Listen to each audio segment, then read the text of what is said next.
Hi, I'm Hannah, founder of Love to Dream.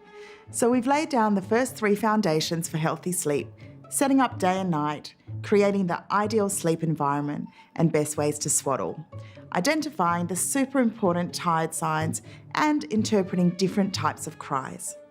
Now we're going to look at Foundation 4, which is all about self-settling.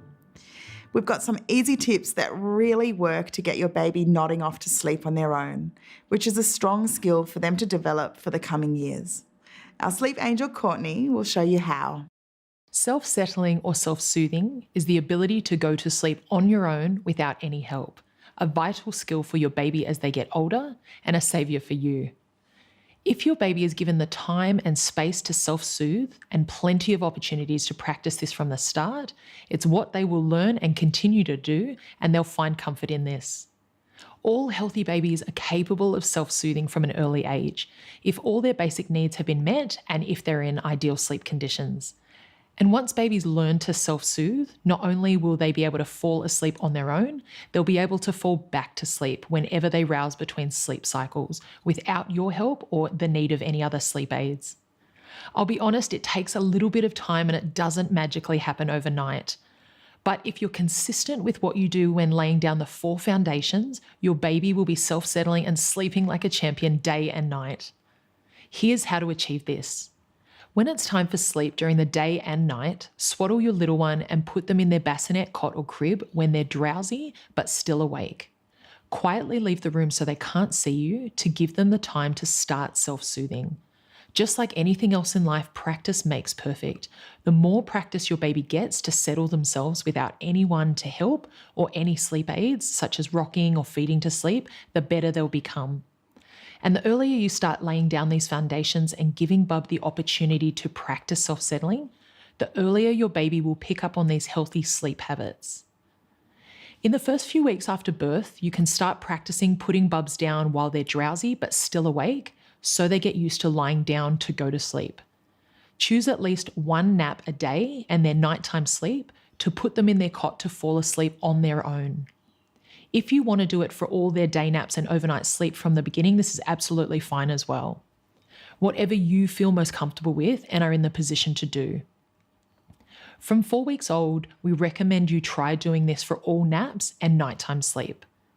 So put your little one down when they're tired but still awake, so they are given the opportunity to self-settle. At the start, you might hear or see these things when they're trying to self-settle, so be prepared.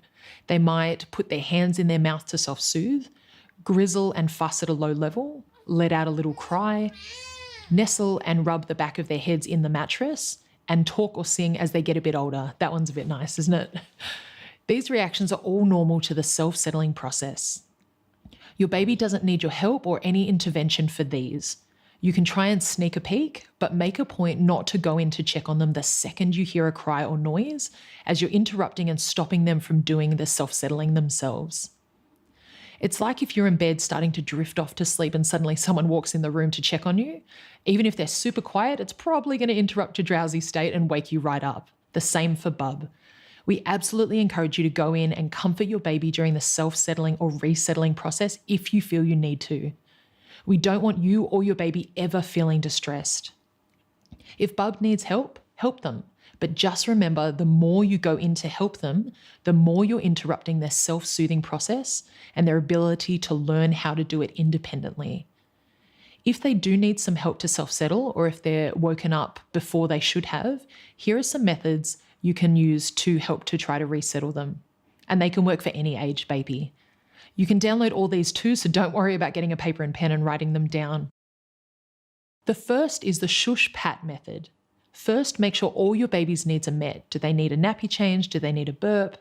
Then, with your baby back in their cot, use the palm of your hand to pat or stroke your baby's forehead gently from left to right. Place your other hand gently but firmly on your baby's chest. Make a loud shh sound the whole time you are doing the patting or stroking. Do this for 30 seconds to 1 minute, then leave the room. Close the door a touch and continue to listen as your baby settles to sleep. You can go in and do this at intervals you are comfortable with, but make sure you're staying out of the room for periods of time in between to give your baby the chance to self-settle. Keep busy and distract yourself when you're out of the room. This is a really important one, as 5 minutes can feel like 5 hours. That way you're not just standing there anticipating when you're going back in. There may be times when you're giving your baby some hands-on comfort and support, but it doesn't seem to be helping them, and they continue to cry or their crying escalates a little. If this happens, you might be interrupting your baby's falling asleep process. So see if standing outside the room is more helpful for your baby. Wait a little while and then decide if you want or need to go in again, and repeat the shush pat method until your baby settles off to sleep. The second method is the pick up, put down method. Like the other method, first pick up your baby and make sure all their needs are met. Do they need a burp? Do they have a dirty nappy? Hold your baby and be sure to stay in a stationary position, meaning no rocking, patting, or walking back and forth. Offer comfort by repeating some key sleep words of your choice in a hushed voice. Do this for a short period, say 30 seconds to a minute. Once your baby is calm but still awake, place your baby back in their cot or bassinet, leave the room, and close the door on your way out. If your baby isn't becoming calm while you're holding them and is becoming irritated, take this as a sign that you're not actually needed at this moment. Place them back in their cot or bassinet and leave the room. Continue to listen as your baby winds down. Repeat the process if needed, but try and wait for a longer period before you enter the room each time. Of course, you need to feel comfortable with how long you wait. Lastly, remember that babies are vocal when they're winding down. It's easy to misinterpret this as distress. Parents can often intervene only to disrupt the wind down process.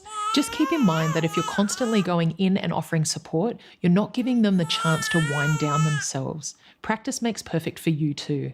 You're learning as well, so go easy on yourself. If you muck up the timing or if you forget because you're tired and you run in, that's okay. It's no big deal.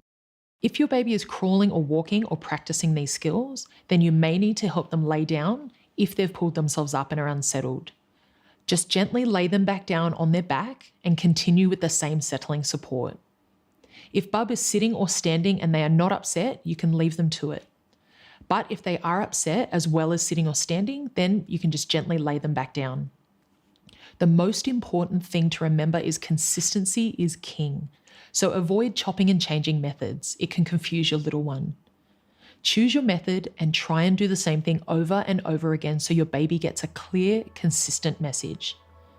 It might feel like it's taking a long time, but then suddenly it starts to work. I think self-settling is a huge life skill to teach a baby. There is so much to gain from it years on. Remember to look for the lesson summary below this video. You'll find extra information links and you can download printable guides to refer back to when you need them.